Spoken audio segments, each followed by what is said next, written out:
भाग्यशाली हाथ है। और देखिए गुरु की गोद में शनि बैठा है, परेशान कर रहा था, चला गया। पहले आपका शुक्र मलाड़ में था, गुरु वर्ली में था, और ये जो मंगल है वो जंगल में था। साहब जी आगे, साहब जी आगे। नमस्ते। Good morning. आइए सर। सॉरी आने में थोड़ी देर हो गई। नहीं कोई बात नहीं। आओ। ये जरा फाइल पकड़ना। Welcome welcome. कैसा है तुम? अच्छी। नमस्ते जी। नमस्ते। आ जाइए। चलो बैठिए सर। यहाँ जाइए। आइए। लो बैठिए बैठिए। क्या हुआ? रुमाल रुमाल है? रुमाल है आपके पास? नहीं नहीं। चलो उधर बैठो। अच्छा जी। साहब जी। हाँ जी पंडित जी, शुरू कीजिए। नारायणाय नमो नमः। ओम मंगलम भगवान विष्णु मंगलम गरुड़ध्वज मंगलम पुंडरीकाक्ष मंगलाय स्तनो हरि सर्व मंगल मांगल्ये सर्वार्थ साधिके शरण्ये त्र्यंबके गौरी नारायणी नमस्तुते। ओम चंद्रमसे नमो नमः स्वाहा। ओम भौमाय नमः स्वाहा। ओम बुद्धवे नमः स्वाहा। ओम शुक्रवे नमः स्वाहा।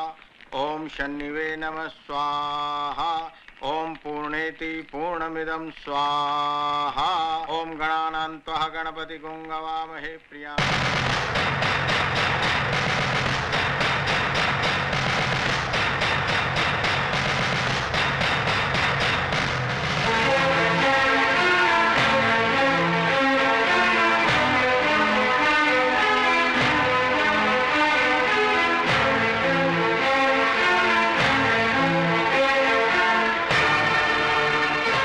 ये क्या कर दिया सर आपने? एक मुजरिम जो सच्चाई के रास्ते पर चल पड़ा है, उसका अतीत जला दिया है मैंने। अगर कोई इंसान बुराई का रास्ता छोड़कर सच्चाई के रास्ते पर चल पड़े तो क्या कानून उसे माफ कर सकता है? कानून से बड़ी अदालत आत्मा की होती है, और आत्मा का फैसला हर फैसले से बड़ा और अटल होता है। मैंने भी अपनी आत्मा की आवाज सुनकर ही यह फैसला किया है। भगवान करे तुम्हारा हर काम सफल हो, दिन दुगनी और रात चौगनी तरक्की करो, यही मेरी ईश्वर से प्रार्थना है।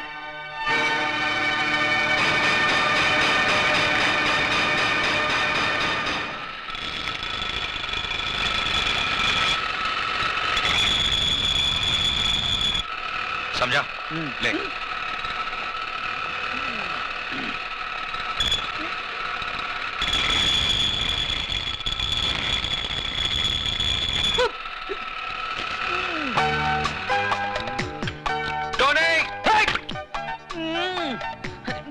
बड़ा पाव देखो, पूरा काला तेल पाव हो गया।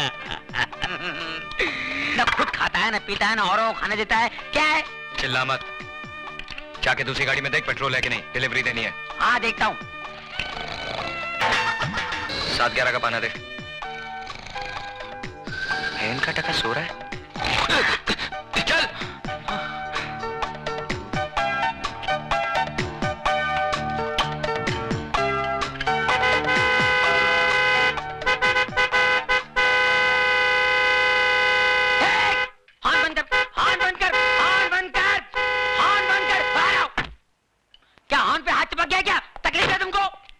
तकलीफ मैनू नहीं, इस गड्डी ने यार। क्या हो गया? क्या हो गया है? मैकेनिक मैं है कि तू है? पापा जी बात सुनिए। क्या है कि मरीज जब डॉक्टर के पास जाता है तो मरीज खुद बताता है कि मेरे पेट में दर्द है, मेरी पीठ में दर्द है, मेरे मुंह में दर्द है, मुझे उल्टियां हो रही है, मुझे जुलाब हो रहा है। मैं पूछ रहा हूँ इसे क्या हो गया है? क्या हो गया है? ओ यार ये चटके दे दे के बंद पड़ गई है यार। बंद पड़ गई। मिर्गी खोलो बोनट खोलो, जल्दी खोलो बोनट खोलो, फौरन खोलो, जल्दी खोलो। मुर्गी इंजन कहाँ है? तो मुर्गी इंजन किधर है? मैं भी हैरान हूं, इंजन किधर है? अरे मैं तो परेशान हूँ कि गाड़ी यहाँ तक आई कैसे? मैं खुद चला के लेके आया इसे यार। आप खुद चला के लाए? हाँ जी। जरा याद कीजिए रास्ते में कहीं यहाँ वहाँ तो नहीं गए आप? और नहीं यार, सवाल ही नहीं पैदा होता यार। अरे भाई ये बम्बई है, नजर जरा फिरी तुम इंजन गुल। अच्छा हाँ, ऐसा भी होता है? ऐसा होता ही है। ये गाड़ी किससे ली आपने? ये परसों ली है, विदेशी गाड़ी है, अंग्रेज से ली है, इम्पोर्टेड है। परसों ली है, अंग्रेज से ली है, इम्पोर्टेड है, विदेशी है। शर्म आनी चाहिए हम लोगों को। विदेशी गाड़ियां खरीदते हैं, हमारे यहाँ गाड़ियां नहीं बनती है। देश दिन ब दिन तरक्की किया जा रहा है और हम लोग पीछे इम्पोर्टेड गाड़ियां। शर्म आनी चाहिए आपको। अंग्रेज से लिए है। अरे भगत सिंह जी अंग्रेजों को भगाते भगाते फांसी पे चढ़ गए। महात्मा गांधी जी, जवाहरलाल नेहरू जी, सुभाष चंद्र बोस जी हमेशा यही कहते हैं लिए मरो, देश ही सब कुछ है, देश के रहो, देश की खरीदो। मगर हम अंग्रेज पीछे रह गए। हम लोग जिसमें इंजन नहीं है वो इंपोर्टेड गाड़ी है। अरे ये गाड़ी मेरी होती तो खंडारा घाट में ले जाता, ढकेल देता। तू ऐसी गाड़ी पर अंग्रेज बने हुए हैं, इंपोर्टेड गाड़ी। हट। ये मैं की कर बैठा, शर्म आनी चाहिए मैंने। तूने मेरी आंखें खोल दी, मैं पूरी गड्डी खोल जाऊंगा, गाड़ी खोल दूंगा। हैंडल लिया, इंपोर्टेड बोनट, हैंडल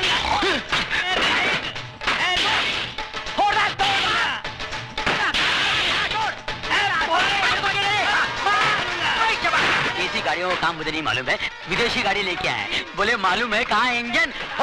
फोड़ दे बगैर इंजन की गाड़ी, फोड़ दे।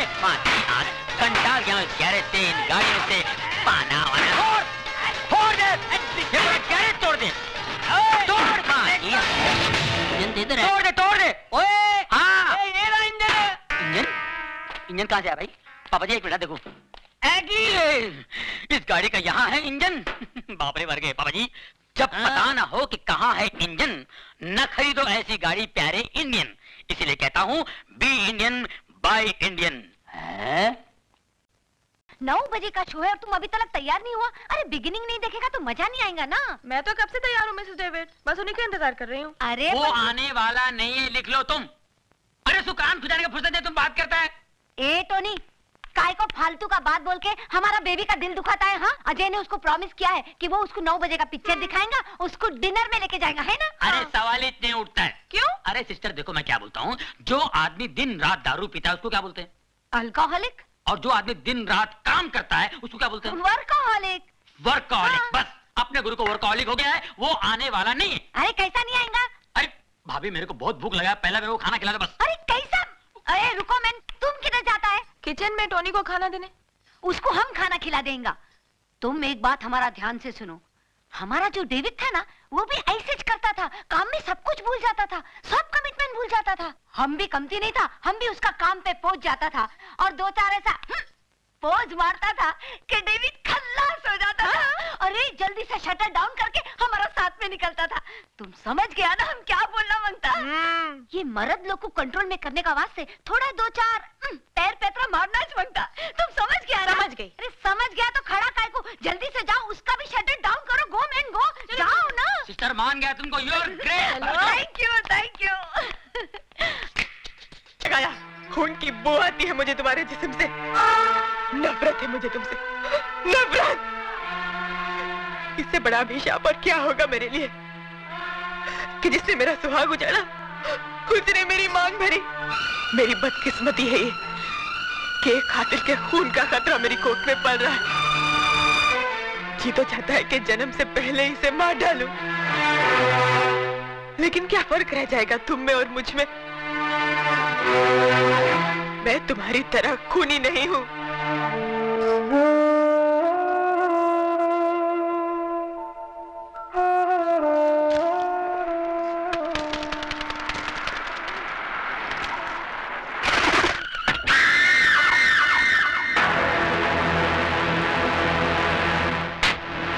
कैसी बुरी हालत बना ली रे तूने अपनी।